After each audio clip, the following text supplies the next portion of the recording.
সঙ্গীত জগতে অনেক শিল্পী আছেন যাদের কণ্ঠের জাদু শ্রোতাদের মুগ্ধ করে, কিন্তু এমন শিল্পী খুব কমই আছেন যারা শুধু গানেই নয়, মানবতার সেবায়ও নিজেদের জীবন উৎসর্গ করেছেন। তেমনই এক উজ্জ্বল নাম পালক মুছল।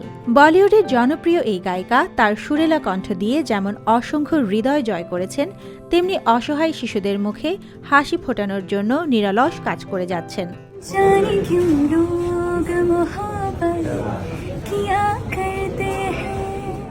মধ্যপ্রদেশের ইন্দোর শহরে জন্ম নেওয়া পালক ছোটবেলা থেকেই সঙ্গীতের প্রতি অনুরাগী ছিলেন। মাত্র 4 বছর বয়সে তিনি গান শেখা শুরু করেন এবং ধীরে ধীরে তার প্রতিভার বিকাশ ঘটতে থাকে।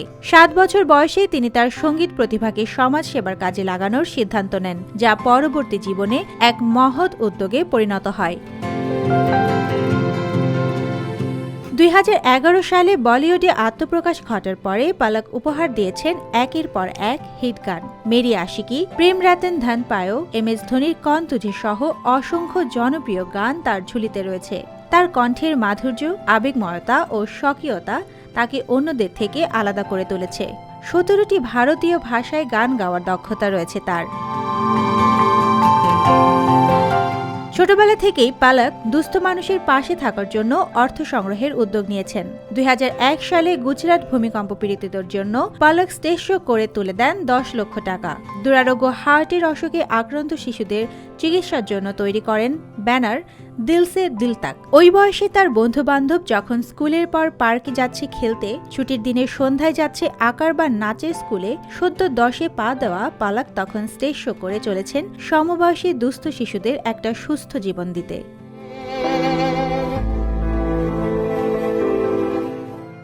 2001 থেকে 2006 5 বছরে পালক তার ছোট ভাই পলাশকে নিয়ে হাজারেরও বেশি স্টেজ শো করে তুলেছিলেন 1,20,00,000 টাকা, যা দিয়ে বাঁচানো হয়েছিল 234 জন শিশুর প্রাণ। ততদিনে কিশোরী পালক নিজেই তৈরি করে ফেলেছেন পালক মুছল হার্ট ফাউন্ডেশন। ইন্দোর, মুম্বাই ও বেঙ্গালুরুর হার্ট স্পেশালিস্টদের হিসেব অনুযায়ী 2024-এর শেষ অবধি এ যাবৎ 3000-এরও বেশি শিশুর হৃদযন্ত্রের অপারেশন হয়েছে পালক ও পলাশের অর্জিত অর্থে। 3000-এরও বেশি শিশু আজ পড়ছে, খেলছে, গাইছে, নতুন স্বপ্ন নিয়ে বাঁচছে পালকের হাত ধরে। একটা ইন্টারভিউতে পালককে প্রশ্ন করা হয়েছিল, একজন প্রতিষ্ঠিত প্লেব্যাক সিঙ্গার হয়েও এত কনসার্ট বা স্টেজ শো করেন কেন? পালক বলেছিলেন, আমার কাছে একটা কনসার্ট মানে 10 থেকে 12টা বাচ্চার হার্ট অপারেশন করব না।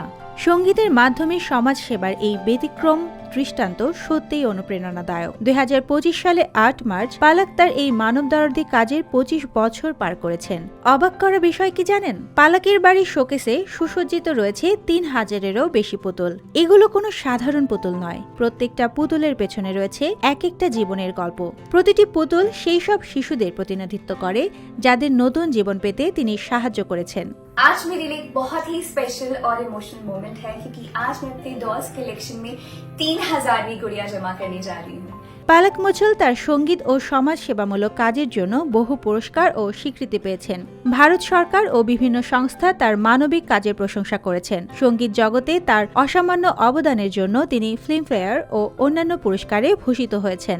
পালক মুছল শুধু কণ্ঠের জাদুতে মুগ্ধ করেন না, তিনি হৃদয়ের উষ্ণতায়ও সবাইকে স্পর্শ করেন। সঙ্গীতের মাধ্যমে যে সমাজ সেবা করা যায় তার উজ্জ্বল উদাহরণ তিনি। সুবর্ণা মেহজাবিন, দেশকাল নিউজ।